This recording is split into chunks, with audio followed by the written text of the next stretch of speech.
Hello and welcome. I am super excited to share with you a system that I have been working on to kind of shift the Disney card playing game Lorcana into a more into being more oriented towards self-exploration and personal growth, aligned with my card play process, aligned with how I usually think about using things like tarot and oracle and charms and all of that fun stuff. So not for divination, but for really helping us to explore our own selves. So I'm going to talk a little bit about that in this video, and then I'm going to share how I think about using it with tarot and oracle cards. Of course, there's probably so many different ways to do that I will probably end up making more videos on, but this is just kind of like a brief overview. It's just kind of introducing this idea that I have been thinking about, and I think I have a good system, a decent system. So I'm going to share that. So yes, I have lots of Lorcana cards. This is only one of my many boxes of them. And I've been really wanting to find a way to integrate them more with my other types of card decks. So this is a deck that I curated based on the system that I'm going to go through. So Lorcana cards, there's there's several ways I think about the cards. So one is through the colors. So well, actually these are going to be my wild cards. I'm going to set those aside. But there's like amber, and this is my amber ones, purple or amethyst, emerald, sapphire, steel, and ruby. That's kind of what they're called. So in my notebook, this is my Snow White moleskin, very fitting for working on a Disney system. So I, first of all, gave each color its own type of representation. So amber represents nurturing and self-regulation. So things like soothing, emotional needs, rest, the inner caregiver, grounding and reflection. That's all represented by the amber color. Amethyst represents intuition and insight. So things like dreams, inner vision, pattern recognition, intuitive eating, right? Because I work a lot with like emotional eating and using that as a huge conduit into self-transformation. Side note, check out my book or my workbook on YouTube, Untangled Transformative Weight Loss Workbook. Yeah, and reflective insight. So that is amethyst.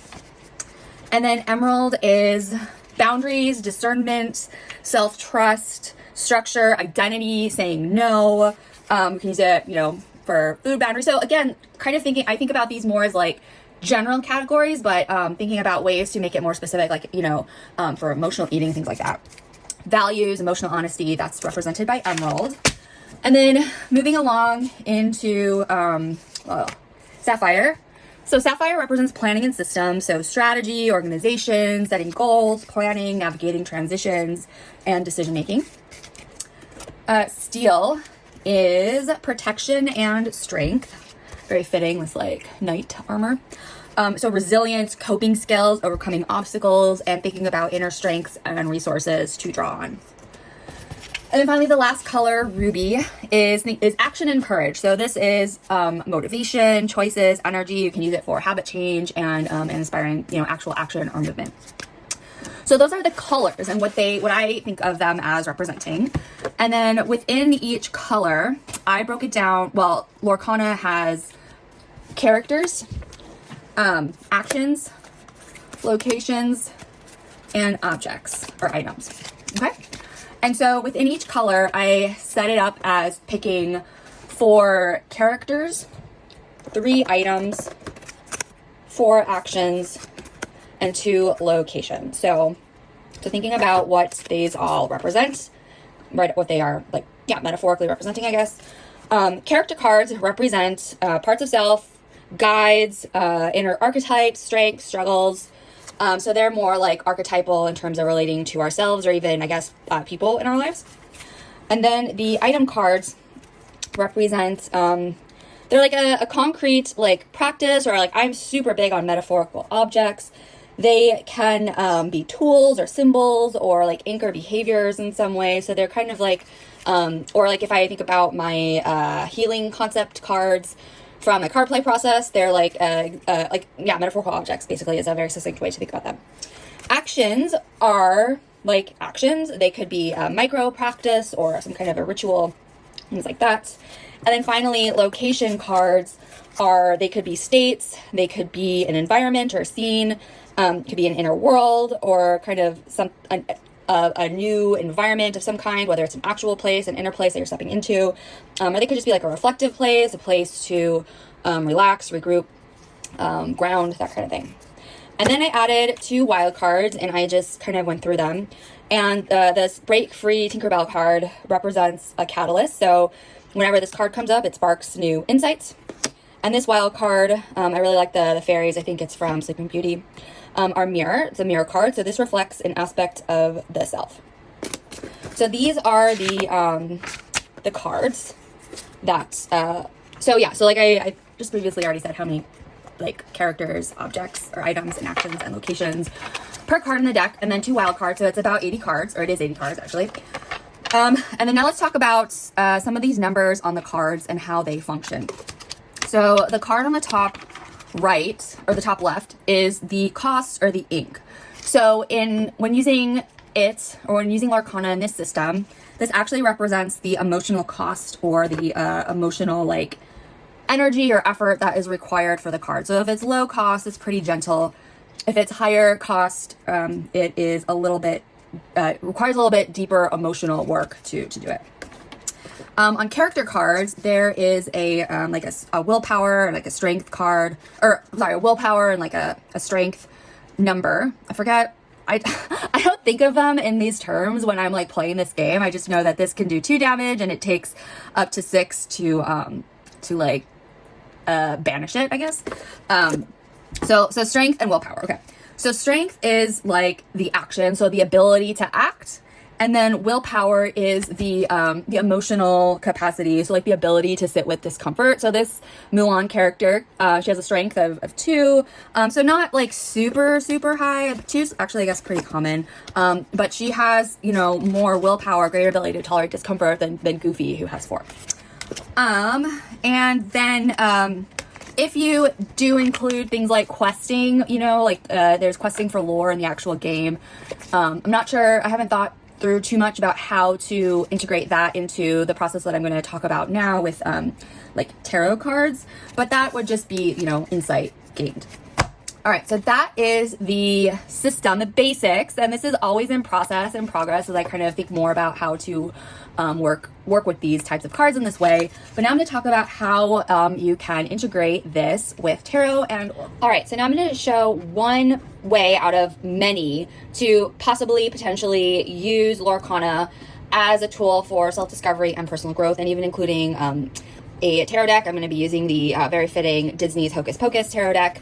And then I'm going to use the Prism Oracle. I think just, having some nice colors works really well. So I'll open this up. And then I'm even going to also integrate a little bit of charms as well. So lots of different things, lots of different ways to work with this. No one right way. And I'm sure I will come up with other ideas in other videos to come. So first, starting with Lorcana, I'll move these out of the way. The idea is to draw 1 card from each category. So 1 character, 1 action item, and 1 location. And of course you can choose these if you wanted to be deliberate, you could do that. I'm just going to go ahead and choose them randomly, or as I call it, the improv method, because I like the process of discovery that random choices facilitate. So I'm just going to go, I probably could have separated them all into their own separate categories, but I just left it all as one big deck.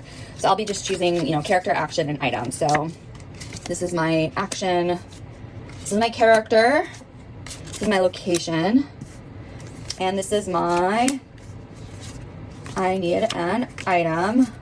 Oh, perfect, retrosphere. Okay, super cool. Okay, all right. So just as a quick recap on what these colors mean, I'm grabbing my notes. So amber is nurturing and regulation. So this idea that Rapunzel is kind of reflecting more of a nurturing or regulating aspect of self. Emerald represents boundaries and discernment. So even just thinking about like the forest, so having, boundaries within the forest. The cards also have actions on them, which we could also kind of get into thinking again about those metaphorical actions. So, just thinking about this as like a supportive character, remove up to 2 damage from chosen character. So just, that this kind of part of self can remove, whatever it is that we're more specifically working with. This is just kind of like a very general overview of how something like this could work. The retrosphere is amethyst, and so that represents intuition and insight. I don't actually know like what a retrosphere is, but you know, it's some kind of a tool for reflection and insight. And then ruby is action and courage. So chosen opponent loses 1 lore, gain 1 lore. So to me, just reading that action, that sounds very like assertive and just really not being a people pleaser, right? So your chosen opponent, you're gonna like pick someone and they're gonna like lose, you know, whatever it is, in the context of more of a fictitious exploration type of process. Okay, so let's talk more about what these kind of represent.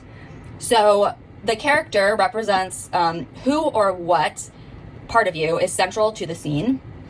The action is what movement, choice, or challenge is present. So again, you know, possibly something related to being assertive, asking for our needs, that kind of thing.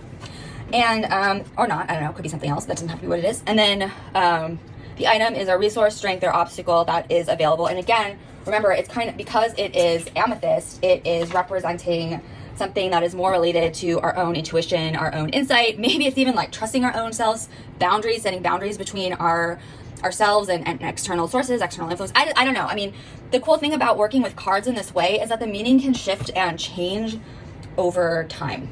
So I just want to put in all the things right now. Not necessarily saying this is the one right way or the one best way, but we could also, if we wanted to, I have my big basket of charms, and I'm just going to grab some and just scatter them, right? And so, I mean, I'm not going to really go into this, but like we could turn them over, look at where they land, see what they could represent as special tools or resources or things.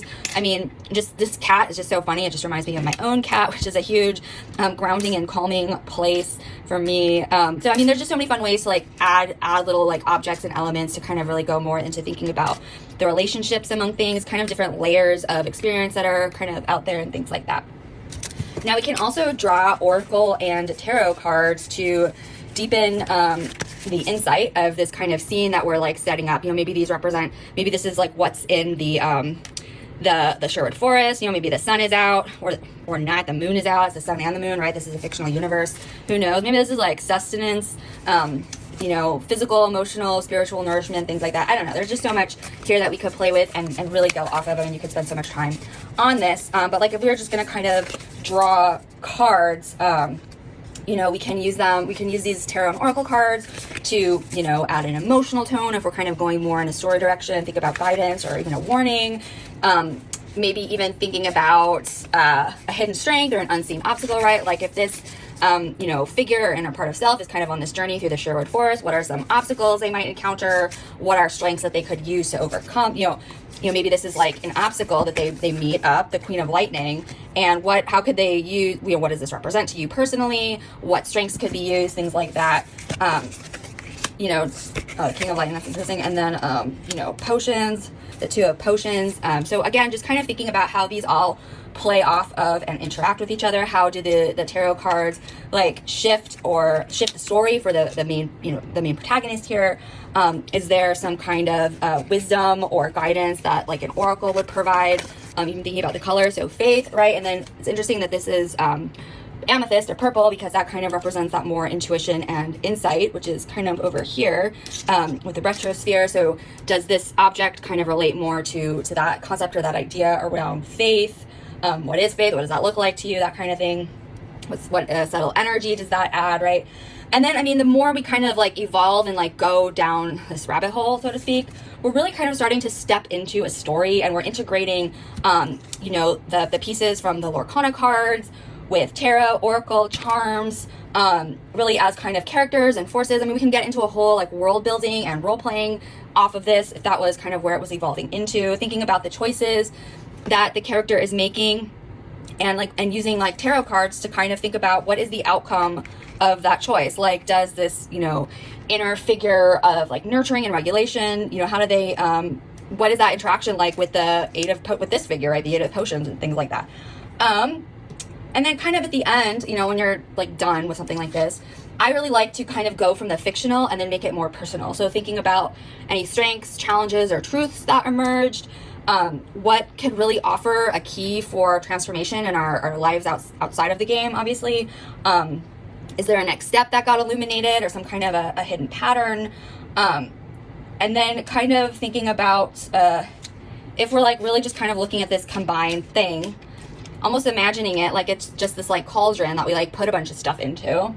And what is the transformation that is brewed out of this when we combine, nurturing with courage, with insights, and boundaries and discernment, essentially. And again, even like picking up on like the colors. Obviously, there's like green in this one. Well, that might just be the deck. But there's like more of this like purple here that really kind of stands out, thinking about where things are more weighted. There's just so many pieces to play off of, and really kind of letting your own intuition kind of guide that process of discovery. So I hope this was helpful. This is just a preliminary starting point of how I'm thinking about ways to integrate something like Lorcana into how I approach using like tarot and oracle and charms for self-discovery and personal growth. So if this is something that is of interest to you, please go ahead and hit subscribe, and I look forward to creating more videos soon.